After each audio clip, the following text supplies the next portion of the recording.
Hello and welcome to the Amber Spycast, the bi-weekly one-stop shop for his dark materials. I'm Alaric, and with these continued amazing co-hosts, we'll be diving into a rediscovery of this classic fantasy tome throughout the summer, leading up to the premiere of the new series, continuing through the rest of the written trilogy. I'm joined tonight, as always, by JoAnna. Hi, his dark materialists. This is JoAnna, and I'm going to start our podcast off by giving you a quick summary of the chapters that we read leading up to this episode. So, The Golden Compass opens with a young girl named Lyra Belacqua and her daemon Pantalaimon attempting to spy on the master at Jordan College in Oxford. While they're sneaking around the retiring room, Lyra and Pantalaimon are forced to hide in a wardrobe to keep from being discovered. From a crack in the door, Lyra sees the master come in and poisons a decanter of wine called Tokay. Shortly after, Lyra's formidable uncle, Lord Asriel, enters the retiring room and pours a glass of Tokay for himself. Lyra calls out from the wardrobe, alerting Lord Asriel in time to save his life. Though agitated with her, Asriel instructs Lyra to be of use and spy on the master from the wardrobe. During a strange and secret meeting about dust, Asriel convinces the scholars to fund another expedition north so he may continue his research. Lyra is fascinated by dust and begs Lord Asriel to take her with him, but he refuses, demanding she stay at Jordan College. Lyra's best friend is a boy named Roger Parslow, whose family works in the kitchen at the college. Lyra and Roger spend their days exploring the roofs and catacombs of Jordan College and along the streets of Oxford, planning adventures and getting into trouble with the local Gyptian children. There is a rumor going around that children are being stolen by a mysterious group called the Gobblers, and that they are now taking children in Oxford. Soon after, Lyra realizes that the Gobblers have taken Roger, and she is desperate to get him back. As she frantically searches for Roger, Lyra is called by the master to greet several guests visiting the college. Among them is a beautiful young woman named Mrs. Coulter and her daemon, a sinuous golden monkey. My other co-host tonight is Travis. Hello, everyone. How are you? That was a fantastic summary, JoAnna. Thank you. Thanks. You must have worked really hard on that. I did my research. You did. This first section was big. Like, it was weighty. A lot really happened. And this book really kind of like gets going quickly. It's you know, there's no waiting around, waiting for, you know, to get to know what the characters' favorite colors are, things like that. I mean, we get right into it, right into that closet in the retiring room. I was really interested, but it was funny. You know, as I was reading this, the question that kept jumping at me, and this is my second time reading it, but even you know, having gone through the book and, you know, having seen the movie a long time ago, I'm still struck by the question of, like, what is the daemon? Like, I feel like it's, I don't know, it's like the essence of a person, but I don't know. What do you guys think? Talk to me about demons. You know, I this is my second time reading as well, and I've seen the film and I read the graphic novel.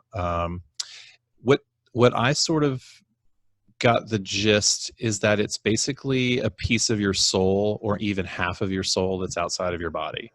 Mm-hmm. They're so linked together. They're emotionally linked. They're physically linked. Although in the first 3 chapters, we don't get so much about the physical link. The emotional link is certainly strong. The male and female split is also something that's really fascinating, and then that is so neat. It's so smart and interesting, because if you could really dive deep into what that means. You know, is Pullman saying that we all are sort of, you know, bridging, you know, we're sort of leaning or balancing between the sexes very delicately, and he's saying there's so much of both sexes in all of us, that the piece of this soul that's outside of their body is the opposite sex. Mm-hmm. And I think it's really interesting too, because it's not only a gendered thing, but it's also social status kind of thing. I mean, the butler, any servant, their demon is a dog. Always a and dog. That's really fascinating to me. And it's right there, right in the beginning. The butler comes in, and the people that are doing this kind of servant work, their demons are a dog. And what's so cool is this idea that once they hit a certain age, their demons take a final form, because Pantalaimon in the beginning, he's all over the place. He's a moth, and then he's kind of flying around and checking things out to see what's going on in the hallway for Lyra, and then he kind of comes back, and he changes form. So that's fluid. It's really interesting how fluid that is in that childhood stage. And then I'm just wondering, what I'm looking forward to is seeing maybe where in the book it shows us, when does that solidify? Because that's really fascinating to me too. Because who would choose to have a dog, that sort of submissive kind of thing as a dog for your... I wonder how much choice the human has and what their demon settles on. Yeah, I mean, what does that say about you as a person if you've decided to settle as a servant? This is who I am. I am a servant. And I mean, is the question, are we saying like being a servant is a good thing, a bad thing, a neutral thing? It's a thing. And if it is, like, I don't know, it's crazy. Like, I feel like there's there are a lot of questions asked that so far, 3 chapters in, have not yet been answered. Right. But as you said, Travis, this book really kicks off. There, even just, the summary that we just heard, there's the meat and the bones and the intravenous structure of this trilogy is really planted so early. So much of the information that will lead us through these books is right there, and that really struck me this time. I'm like, okay, so we get Lyra, of course, the main character. We get Asriel, we get Jordan College, and all the machinations of how that college works, and how it exists in Oxford, and how it's sort of like the NYU of Oxford, where they've just bought up property throughout Oxford, and they basically own the town. All that is sort of in this first 3 chapters. Then we get the Gyptians, we get the townsfolk, we get Mrs. Coulter. There's so much going on, and it's propulsive. And like the next chapter, chapter 4, introduces almost like the major final piece of this entire trilogy. Right. It's amazing. Right. And you guys jumped on it in the introduction and just now, the Gyptians. Like, that's one of the first concepts that kind of like jumps out at me, that says like, this is our world, but this is not our world at the same time. Right. Because I'm taking from the Gyptian thing, and I could be wrong, but I'm guessing they're the equivalent of gypsies. That was my take. That was my take as well. Yeah, they're or Romany, excuse me. Seafaring gypsies, is a little bit different, a little take on it, but yeah, seafaring gypsies. Yeah. And the other thing I was trying to nail down, because recognizing that this is clearly not the world that we live in, if it's supposed to be chronologically equivalent to where we are now, or is there is this some earlier time? I just didn't. It felt, it felt very steampunky, right? Right. I got, with all the amberic lights and things like that. A lot of things that sent me to the dictionary really fast. What is amberic? I needed to know what that meant. And then once I did, I was like, oh, it's an alternate word for like electricity. And was it the NAFLA lamps? Yeah.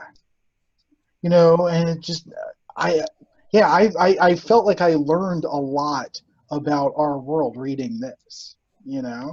It almost feels like it's 1800s, late 1800s, but then they use atomic energy. Yeah. The atom, the airships, I believe, are atomic, are they not?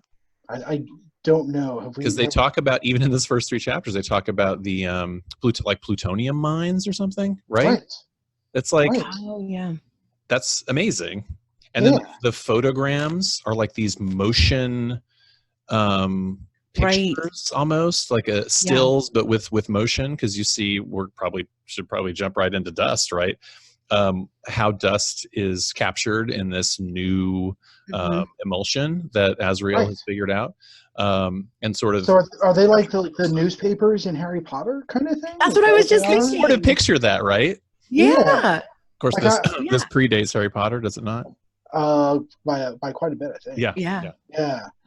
But yeah, I mean, I'm picturing like these sepia photos that are like in motion, and it's really neat. Like I'm just looking at this, like I want to see this world. Okay, do you expect to see people walking around with like steampunk goggles? Absolutely. Because I totally do. And the film leaned into that. Like the film was very steampunk. Okay, maybe that's where I'm getting it from. Maybe that's why it's in my head, because I'm reading this and I absolutely read this as a steampunk novel. It's got that Victorian edge to it, without sort of too much description of what people are wearing. Lyra changes into, she has a dirty dress that she changed into another dress. Like there's not really a lot of definition. Even Asriel, I think maybe they might have mentioned him wearing a coat. I think the servants were wearing like long coats, but there's not really a lot of breakdown. So it really is sort of the way that the world is described. You kind of lean into that Victorian flavor. So, jumping around a little bit, I'm thinking about the characters, and thinking about Lyra, first of all, and that the lifestyle she's kind of living at Oxford. There are so many questions asked that it raises so many questions for me. Why would she live? Why would somebody put her in this life? Who are her parents, first of all, that are leaving her to live with this group of dudes at Oxford?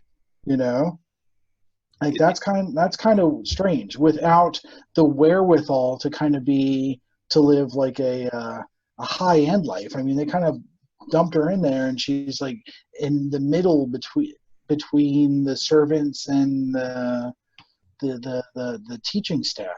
That's not who would do that. But I love that. But she doesn't love it either. Like she kind of resents it in a lot of ways, and she goes and she gets. I mean, she's climbing roofs and going down into catacombs, and she's running the streets, like literally running the streets. Like escaping and running, and nobody knows where she is.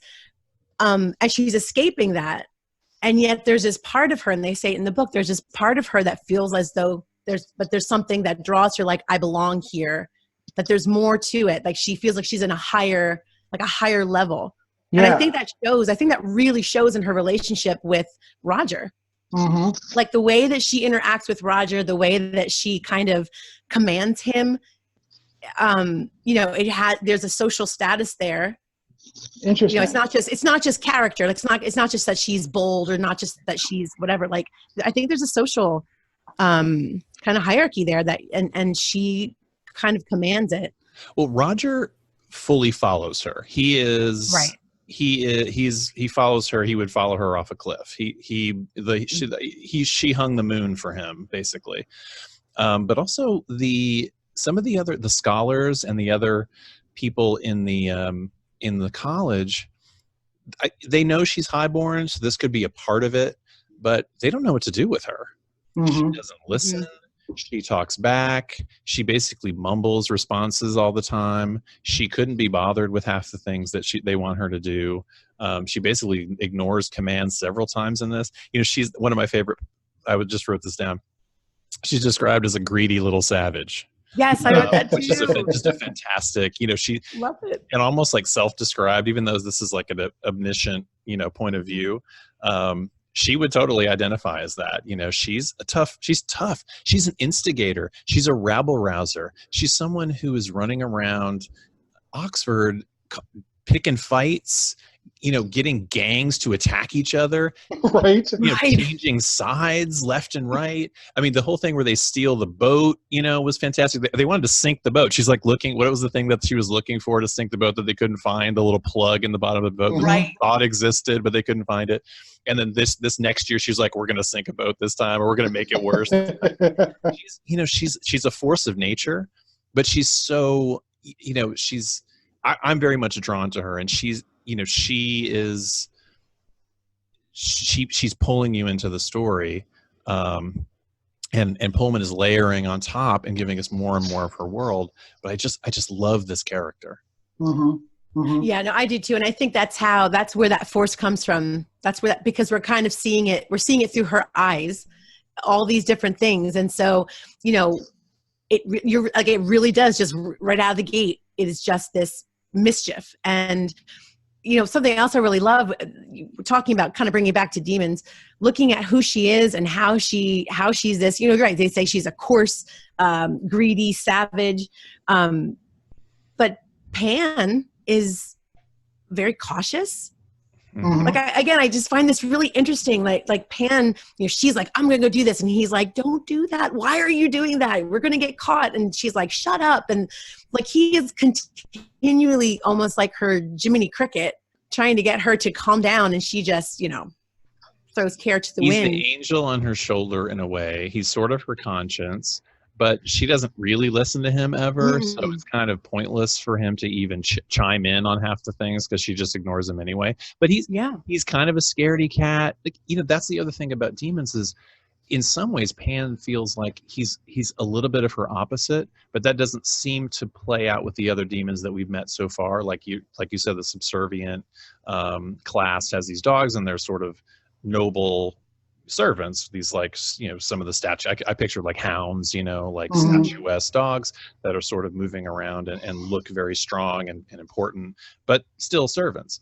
He's sort of like, he doesn't seem like her. He's different. Maybe this is another thing about her that is different, is that they're both unique in some way. Did you guys read his whole name every time, or did you just shorten it to Pan every time you read it? I think I read the whole thing. Yeah. I read the whole thing too. I mentally changed it to Pan every time I would come up on the word. I was like, it's Pan. Good enough. But I wonder how much of that also has to do with, again, the fact that she's a child, and maybe how much that's reflecting these parts of her that she's still kind of dealing with and discovering and trying to understand, versus when you get to be an adult, you sort of, God knows we all can still learn and grow, but you kind of feel like as an adult you get sort of like you're like in this space, this one space. This is who I am. So then, because when you look at the adults, when you look at Lord Asriel's demon, when you look at Mrs. Coulter's demon, they're very reflective of who they are. Yes. So I just wonder again. They say, puberty is something that's already been mentioned in these first 3 chapters, and how it sort of changes, and that they may have mentioned something about the demon and the child and puberty being important, and how that sort of starts to settle someone. But how many of us are like fully formed at puberty? Like at what point? That's the thing about the demon. Is like, is that too soon to settle? Like, what is going to happen?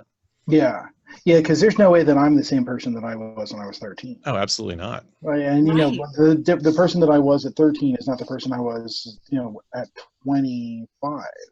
So at what point, does that demon turn into, settling? And I have to say that if I met anyone whose demon was a golden monkey, I would instantly distrust them. Oh, absolutely. Because monkeys are the absolute worst. Right. He's unique. Again, Mrs. Coulter and her demon, which his name hasn't been given yet, but we eventually find out what his name is. He has a great name. He has this long golden hair. He doesn't look like every other monkey. Right. I sort of got a bad feeling in my stomach just reading about him and Miss Coulter, and knowing that a kidnapping was about to happen, which I found to be sort of when I first read this, I didn't have children. So now I have children, and my stomach was in knots, seeing how cold she was and how calculated her demon was when the first kidnapping happens in the book that we read about. And her demon, the monkey, takes... I think was the other demon a bird at the time, and he took the bird into his hands, and it was this very trusting and loving thing. But you just know that they're drawing in children that are uneducated and simple and wouldn't be missed. Like, we've read about this in other pieces of literature, how the forgotten are the easiest to take advantage of. And Mrs. Coulter is taking advantage of these children thinking, their parents are drunks, or they're poor, or they can't read, or they've so much going on they wouldn't miss them for a long period of time, and just think they ran away because they were poor. You're reading about her taking this child and then finding out what he goes through in this, this room where she's taking down dictation that she never intends to deliver to their parents. I was really kind of upset. I was more upset this time reading that section. Did you guys have the same reaction? I did, and not just because I have children, but and I don't want to make this political, but the times that we're living in, let's go with this. What we're seeing in the headlines today, it kind of hit hard. Yep. It Absolutely. really hit hard, especially the part about the letters that were never going to reach their parents. Mm-hmm. Oh, just awful. Coldly throwing them into the fire right as they're out of we meet, we learn more about her as we go, and she becomes a more fully fleshed out character, but this initial impression is pretty terrible of her. And she's much more complex than this, and we'll get into that as we read further into the book. But wow, that was a really significant start for her. Yeah, absolutely. But we're touching on Miss Coulter a little bit. I'm thinking about the other adult that really plays a large part in Lyra's life so far. Lord Asriel. Firstly, in my head, Lord Asriel. To me, I mean, he's Teddy Roosevelt. He has one of the more full. Mm-hmm. I think we lost. Yeah. He has. Are you guys there? Yep. Yeah. Sorry. I just was thinking he has one of the, right away he has this description, and he's described as dark, and he's described as fierce, and he has this savage laughter, and they use that same word to describe Lyra, savage. Mm-hmm. And so it's really interesting. She fears him, and others not necessarily fear him, but are wary of him. They tread lightly around him. It's clear when he comes that people are like, Lord Asriel's here, and there's sort of a Twitter, right? Even though there's this plot against him, which we learn a little bit more about. It's clear that he is a force to be reckoned with, someone who carries a lot of clout, is to get his way, even when they're sort of like not feeling what he's pitching in this meeting. He still gets approved for this, this additional expedition. Jordan's going out on a limb to give him money for this. You find out, it's like he has a real power with words. His presence is strong. His daemon is powerful and strong and beautiful. So he's a fascinating character. And I found him to be, in the first scene with Lyra, he hurts her. He grabs her arm, and then Pullman makes a point that she's rubbing her arm where he sort of manhandles her. But then later he has a more tender interaction with her when they have it's references an interview, and that he basically sees her every once in a while, and they have a meeting, and she gets marched in to sit with him privately, and it's a little more tender, and he's like, oh, have you checked out the catacombs yet? And he's like, oh, have you been on the roof? And she's like, no. And he's like, have you been on the roof? She's like, yeah, okay. But he's also like, oh, you should check out the catacombs. So he sees she's familiar to him as well. He recognizes the family connection as her uncle, as we're reading this. And I softened a little bit on him the second time they met, even though he had hurt her in the first scene. But yeah, you're right. Dark, foreboding, strong, willful. There's so much of him that's sort of, is really powerful in these first two chapters. I read him hurting her, and again, not condoning physical violence at all, but I read it as his attempt to protect her just became so intense that he ended up grabbing her and hurting her. It's obvious to me that he cares about her a lot. This early on in the book, I think it's very evident that he cares about her, and kind of respects her. You know, all like those things that you're saying, how why don't you go in the catacombs? It'll be neat in the catacombs.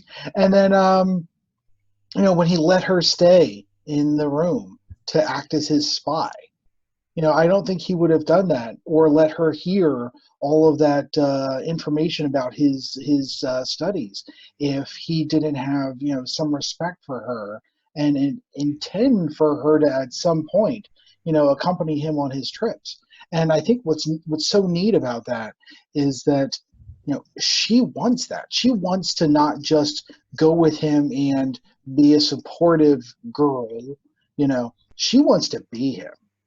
You know, and I feel like that's what she's doing when she's going around with those other kids, and she's, you know, convincing them to get into all the mischief that they do and all these other things. She's being Lord Asriel. That's what she thinks he is. She's leading her own expeditions. Exactly. Yeah. Exactly. Wow. See, and I'm reading that totally different. I mean, I feel like this is like Stockholm syndrome. Like, she is fearful of him. He exerts control and manipulates her. He knows she'll do whatever he says. Like, it's almost like when you know you get hit at home and then you go out and you hit somebody else. Like, I don't always see it as her wanting to be him in a noble way. Mm-hmm. It's like when kids are bullied at home, they go and they bully out in school. And she is taking this very heavy-handed, very in control, very, I'm disregarding what you want, like in the biggest way she can, maybe to exert some of that control that she doesn't have with Lord Asriel. She has it over all these other kids, and absolutely has it over Roger. You know, where you know, and I don't know that he really cares for her. Just like I'm not 100% sure like Roger's her best friend, but she's not a really great best friend. She's bossy and she's mean and she's disregards what he thinks and you know, allows him, you know, they just do these things. I don't know. I just read it a little different. I can definitely see that perspective. Yeah. There's a lot of sort of layers, and as you know, how we can perceive their relationship. He's certainly afraid of him. There, just like it seems like everyone else walks on eggshells around him. She certainly is too, but he does trust her enough to identify her as someone who could be of value at that moment. That could have been selfish. But he positions the master close to her so she can see his face and see his reaction to, you know, the spilled Tokay. But I also, you know, to sort of lean into what you were saying, JoAnna, is that he's not really thankful to her. He doesn't really appreciate that she essentially saved his life. I read that scene twice in a row, trying to mine, does he really, is he thankful to her for saving his life? Does he even see that? He's not, he doesn't seem to be appreciative at all, really. And really never thanks her. And then at the end of the scene together, he basically is like, okay, he's cleaning up his stuff and he just starts ignoring her. Yeah, he just shuts down. He does. He just shuts down. And, you know, maybe I should have, you know, thrown the caveat in that he respects her as much as he can respect a person. Yeah. Because it's pretty clear that he has no respect for anyone else. He lacks respect, for Exactly. I mean, from the master on down, he has no real respect for anyone. People are tools to him.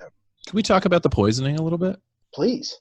Yeah. Okay, so the master is going to poison, or tries to poison, Asriel, and that's foiled by Lyra stopping him from drinking it, and then he knocks it over and it shatters on the floor. We're led to believe that early on, the master, we're not on his side. But the master's intentions were given to him by the alethiometer.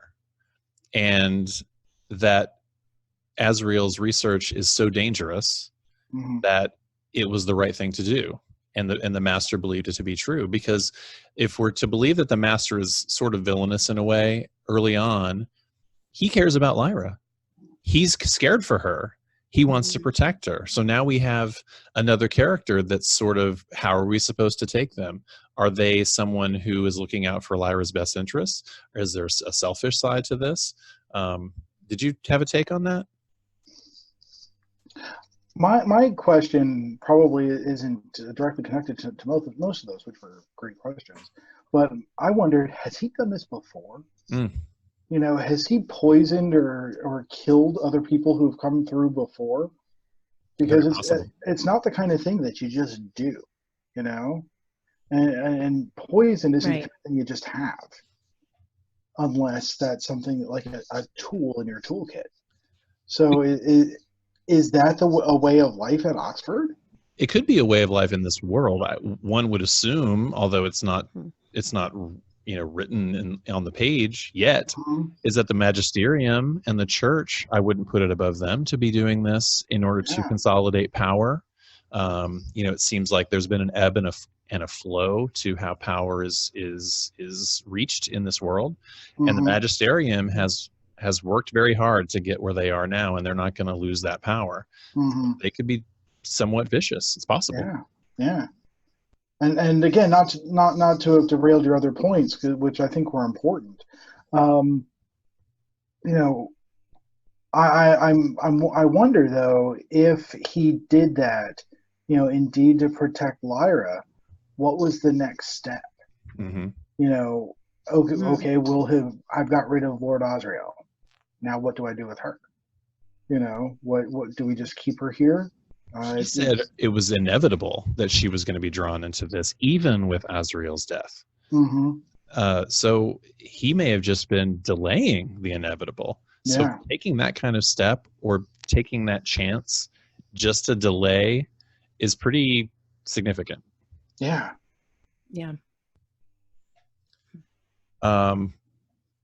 Let's talk about the photograms that we see. And the descriptions of dust. I'm still in these 3 chapters. If we're going to stick with these 3 chapters, which we are, I'm not super clear on what dust is or what it is doing in that photogram. It is bathing the adult in that pictogram, and the young child, who is a complete child. They refer to him as an entire child, not a quote unquote severed child, which causes a long pause and gasp in the room, like it never should have been said out loud, is not being bathed in dust. Am I wrong? No, I think that's right. I think that's right. I think when they're looking at the first picture, what they think they see are like the northern lights. Right. And then when they use that second emulsion, the complete child is not, but what we're supposed to understand as dust, whatever that is at this point, is coming down. Because they say, well, is that coming out of their hand or is it coming down? And they say that it's coming down. It's coming down, correct? Right. Yeah. And the child is somehow protected from it or is not being affected by it. That's sort of what we're led to believe early on in this story. I mean, my sci-fi nerd senses go off when I read that. I'm like, subatomic particle. There's some kind of subatomic particle bathing these people, coming out of some kind of portal. I don't know what's happening, but that's how I read it. And then we see the city in the sky. Right. There is some historical precedent for this. In Hastings, UK, there has been Hastings has been seen in the sky because of they believe pollutants. You can see it, and it's not close. I believe I could sort of come back with a distance, but it's further than you would think. And then most recently, and everybody should Google this because it's fascinating. There's even video of it in Yoyang, China. Multiple times, an entire city has been visible in the sky, which has people running in the streets thinking it's another dimension.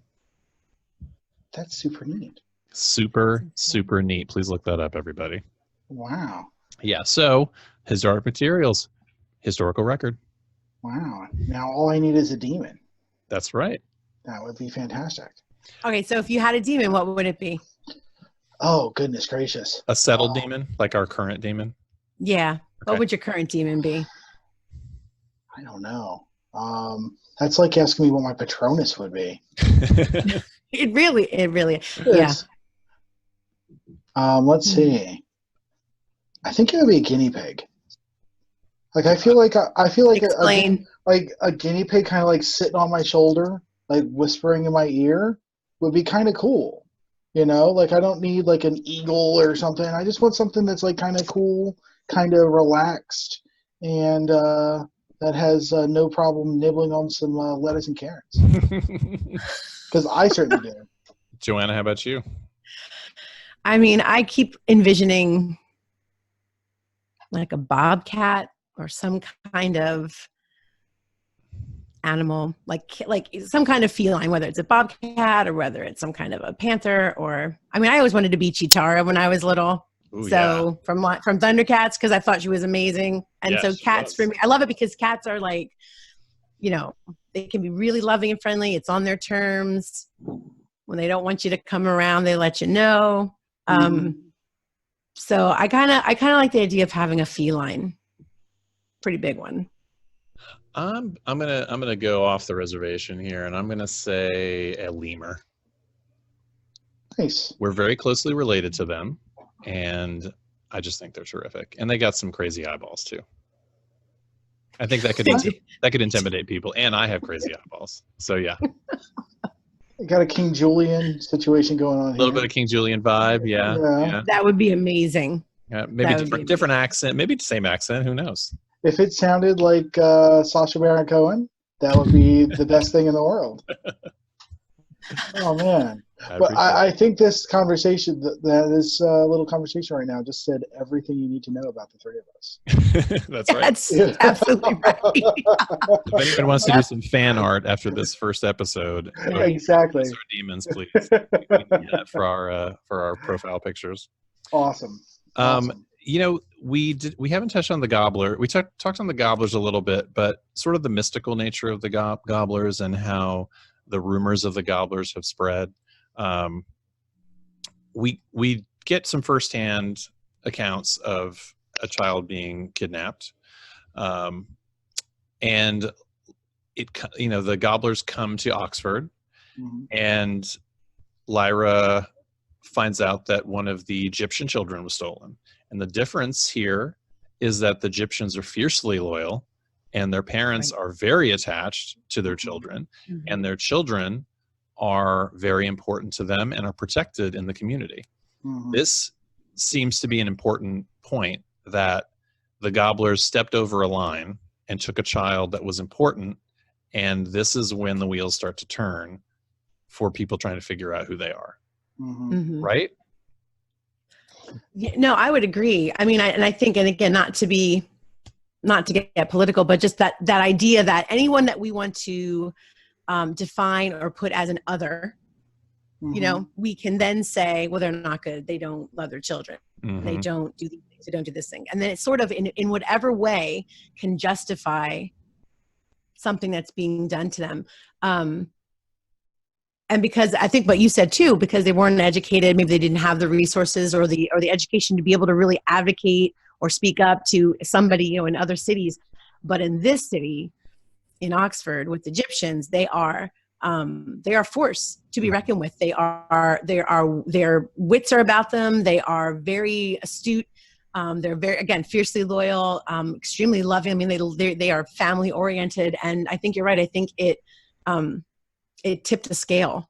Yeah, and it tipped the scale for Lyra, because then she realizes, wait a second, I haven't seen Roger. That's right. So Billy Costa goes missing. That's right. And then she realizes because he was cleaning the floor, right? It was like one of the few times she'd gone out without him because he was busy. And then she hadn't seen him in a while. And sure enough, that neither had anyone else.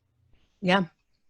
Yeah, I think in all senses of the term, the gobblers didn't know who they were messing with when they took the Costa boy. And I think that says a lot about the world that they live in, right? Like the Gyptians are alien to the gobblers, and so they've othered these people. Mm-hmm. They haven't taken the time to learn about their culture in order to do this the right way. And are they not worth learning about to them? And I put that again in air quotes because, clearly everyone has worth. And so I wonder, is that what we're looking at here? Are they trying to tell us that these people, were beneath the Gobblers, or were they were seen that way? I mean, certainly if they had the same social levels as people have put the Romani in our world, certainly people saw them as below the rest of the world. So it's interesting to me that we're learning a lot about, again, it goes back to what we were talking about before. We're learning a lot about this world in these first 3 chapters. Mm-hmm. And Pullman does it in so many neat ways. I just think it's brilliant. It really is. It's his prose it's so beautiful, and there are passages that sort of take my breath away from time to time as I'm reading it. And I don't know if this is true, but it seems like it's just flowing onto the page. It's so natural.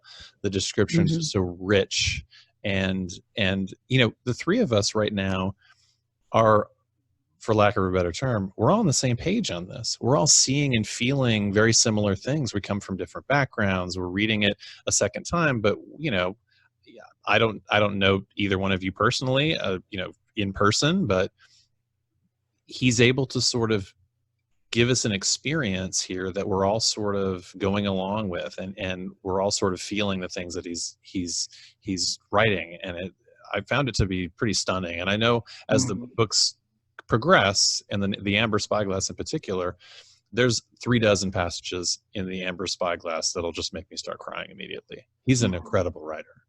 Gosh, there's a line in chapter 2. I think it's how chapter 2 basically ends.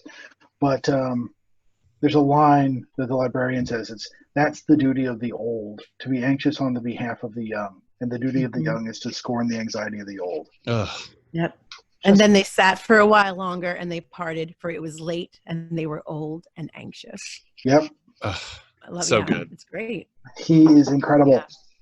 Yeah. I mean, it's rich, and it's powerful, and it's just, I'm giddy to keep reading it, and I can't wait to talk about chapters 4 and 5 with you guys, because it's, even though Travis got through chapter 4 already. Yeah, I did. Brag. And not so humble brag either. But it was chat. I love these first 3 chapters. Ugh, so good. I would say that they're among the best first 3 chapters of any book I've ever read. It's so economical, yet at the same time so rich. Yeah, and you can read it and reread it and reread it. It's just like going back to a good entire book, or watching a movie over and over, and you pick up these other little things, here and there all throughout. And he just has this way of writing that, I agree, the power of his words. And I think that's why we all feel the same way. Is he's able to tap into that. And you said that, Alaric, to tap into that emotion. Yeah. So I think that's, and I think too about, we're looking at how the Gyptians were just frantic and screaming, and Lyra was frantic and screaming. And when she goes to the kitchens, they're like, he's fine. Like they have, and it's such a clear, when we look at that world, we're looking at Jordan College and looking at the streets of Oxford. It's just night and day. And Lyra is stuck in between. She is. She's quite literally in between worlds right now. Yeah. Yeah. Good stuff. Any other things we want to touch on that we haven't spoken about? I mean, the only note that we didn't get to here for me, and we don't even have to talk about it, I'll just mention it. And we were talking about the difference between our world, our real world, the real world, and this world. The burial of the masters, with the way that the demons were noted, and the inscribed coin in their head, right, in their skull, that was meant to connect the two, connect the demon to the person. And when she took those coins, she was visited. Was it a vision? Was it a dream? By some ghasts, was she not? That was Right, yeah. I didn't remember that. And then I was sort of like, I reread, and I said, did this really happen? It's not super clear, but she runs down immediately and returns the coins. So she must have been pretty surprised by that. And she says, I'm so sorry. So I'm sorry. so Oh my sorry. God. I I'm so will sorry. never do that again. Oh my God, I'm so sorry. Yeah. It's real, right? Was that real? I thought it was real. I read it as real. You know, Yeah. I wondered if that gas is, the ghost. I mean, if we're talking about the demon being the soul of a person or part of the soul, and if the demon, dies, is this gas the physical manifestation of like this the ghost? And